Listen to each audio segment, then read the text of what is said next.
80 शब्द प्रति मिनट की गति से डिक्टेशन स्टार्ट होगा 5 सेकंड के बाद।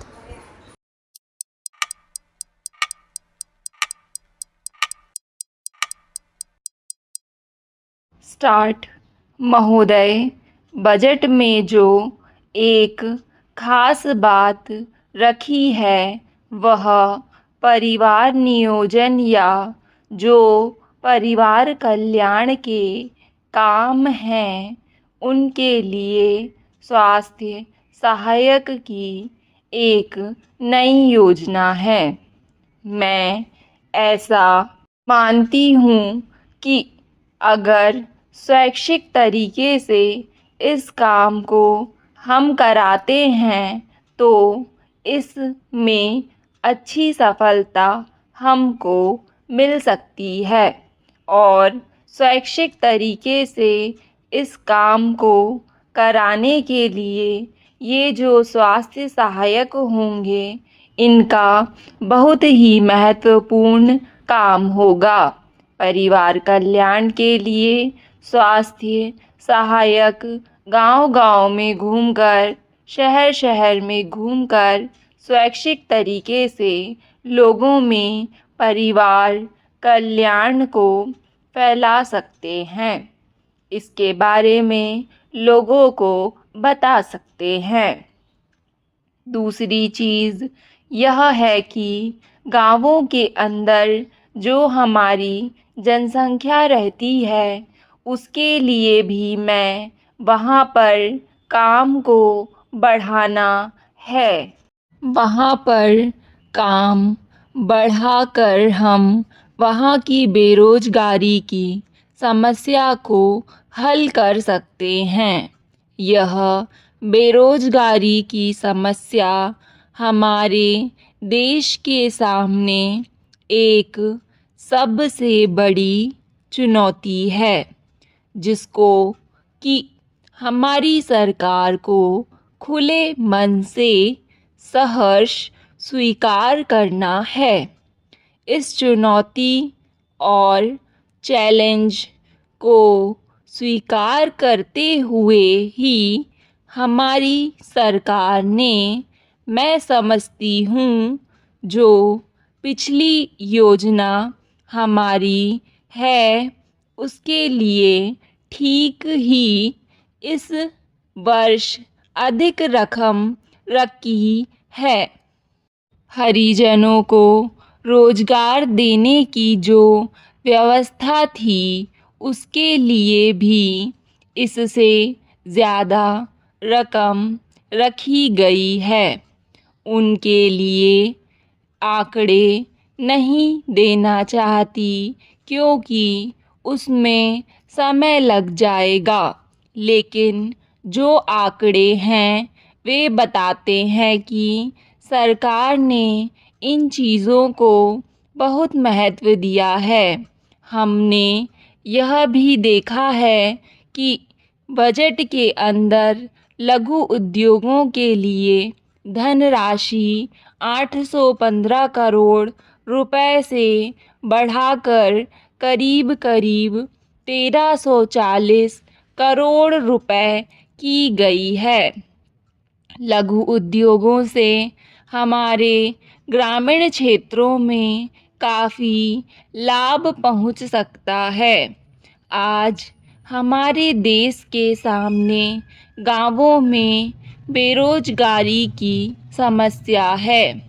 गांवों में दो तरह के बेरोजगार युवक हैं।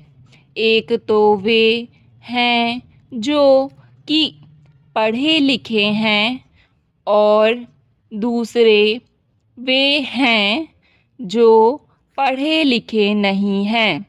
उनको हम ऐसे काम दे सकते हैं जिनको कि श्रमिकोन्मुख योजना कहते हैं।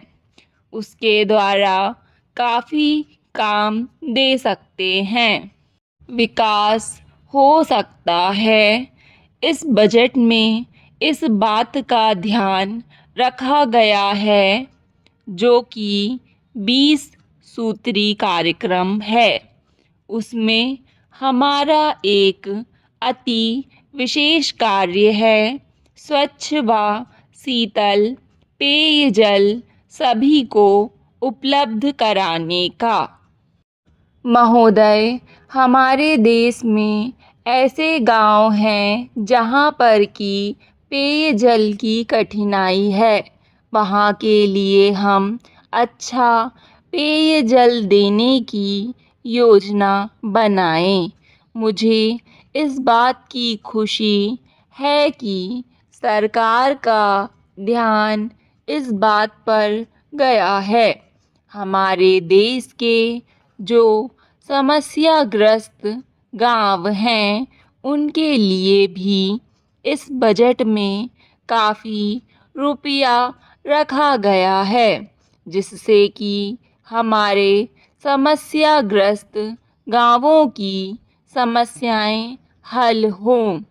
ये ऐसे कार्य हैं जिनके द्वारा हमारे गांवों में रहने वाले लोगों का जीवन स्तर ऊंचा होगा, स्वास्थ्य भी अच्छा होगा।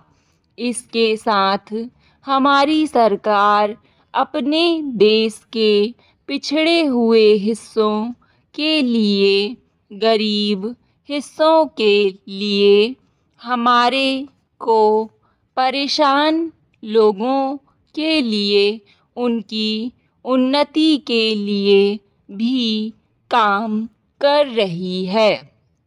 उनके विकास के कार्यक्रम भी हमारे राष्ट्र के सामने हैं। ऐसे जो कार्यक्रम हैं उनके लिए विशेष तौर से आयोजन किया गया है। प्रत्येक कार्यक्रम के लिए काफ़ी बड़ी धनराशि रखी गई है।